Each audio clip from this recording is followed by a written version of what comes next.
শেষ জামানায় রাসূলুল্লাহ সাল্লাল্লাহু আলাইহি ওয়াসাল্লাম বলেছেন, ঈমান ধরে রাখা খুব কঠিন হবে। সকালবেলায় সে ঈমানদার হয়ে বের হবে, বিকেল বেলায় সে বেঈমান হয়ে ঘরে ঢুকবে। এত কঠিন হয়ে যাবে। আর এজন্যই আমরা একটা দোয়া শিখব। রাসূল সাল্লাল্লাহু আলাইহি ওয়াসাল্লাম আমাদেরকে একটা দোয়া শিখিয়ে দিয়েছেন। এই দোয়াটা বেশি, বেশি করে পড়লে ইনশাআল্লাহ ঈমান সঠিকভাবে থাকবে ইনশাআল্লাহ।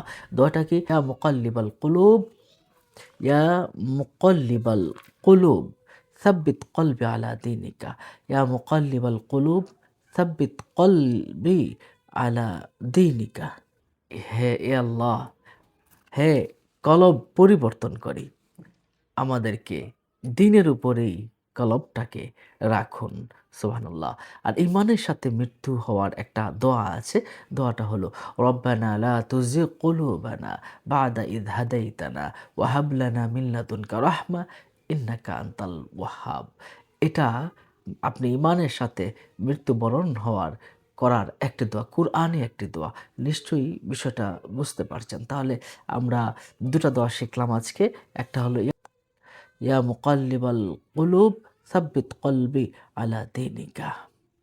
নিশ্চয়ই বিষয়টা বুঝতে